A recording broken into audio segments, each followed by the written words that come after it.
다음 뉴스입니다. 부산 시민의 주요 질병 사망률이 전국에서 가장 높습니다. 지역별 건강 격차도 심각합니다. 대책 마련은 시급하지만 아직 원인 규명조차 제대로 이루어지지 않고 있습니다. 저희 KBS는 빅데이터와 주민건강조사 결과 등을 입수해 건강지표가 나쁜 이유를 추적하고 또 해법을 찾아보는 연속 보도를 마련했습니다. 오늘은 먼저 부산 시민들의 건강 실태 황영규 기자가 취재했습니다. 부산 연제구 건강생활지원센터. 체조교실에 활기가 넘칩니다. 흥겨운 음악에 맞춰 몸을 움직이는 수강생 대부분은 60대 후반에서 70대 초반입니다. 아프신 데 있으세요? 아픈 데 없습니다. 우리는 항상 즐겁게 운동을 하다 보니까 아픈 데가 없습니다.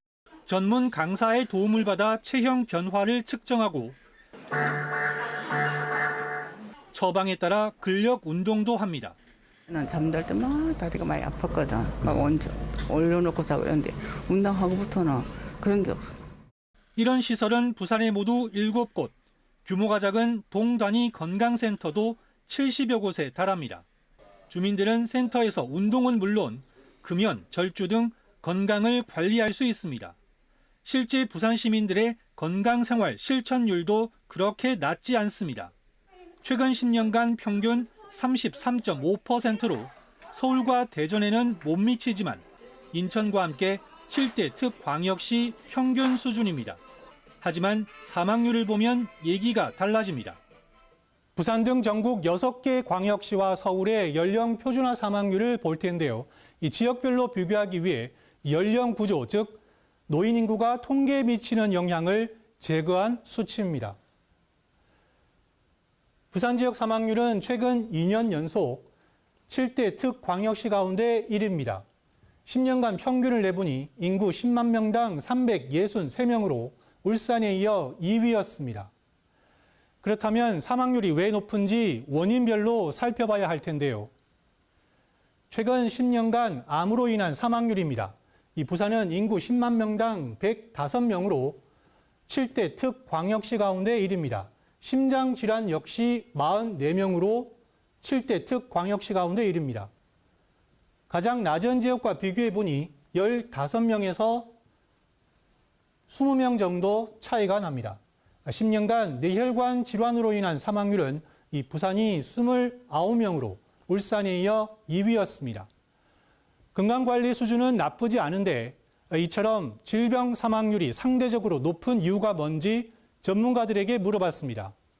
대기, 수질, 토양, 폐기물의 어떤 오염, 그다음에 유해화학 물질의 노출 이런 것들은 지역적으로 다 다르거든요.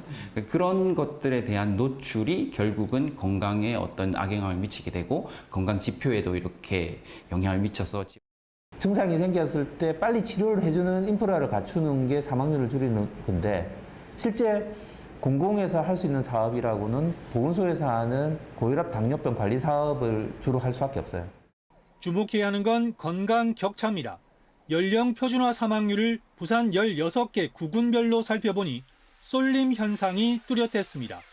인구 10만 명당 사망률을 최근 10년간 평균으로 보면 영도구와 사상구, 동구, 서구, 중구 순으로 높았습니다. 영도구가 423명으로 가장 낮은 수영구보다 90명 넘게 많았습니다. 사망률이 높은 지역의 주요 질병 원인을 보면 암과 심장질환, 뇌혈관 질환에 따라 순위가 달라졌습니다. 여러 가지 지표가 낮은 취약 지역을 중심으로 집중적으로 관리하고 거기에 대해서 낮은 지표를 향상시키는 것이 매우 중요합니다. 건강에 영향을 줄 수 있는 유해환경 노출과 사회 경제적 격차 등을 지속적으로 조사하고 관리해야 사망률을 낮출 수 있다고 전문가들은 지적합니다. KBS 뉴스 황현규입니다.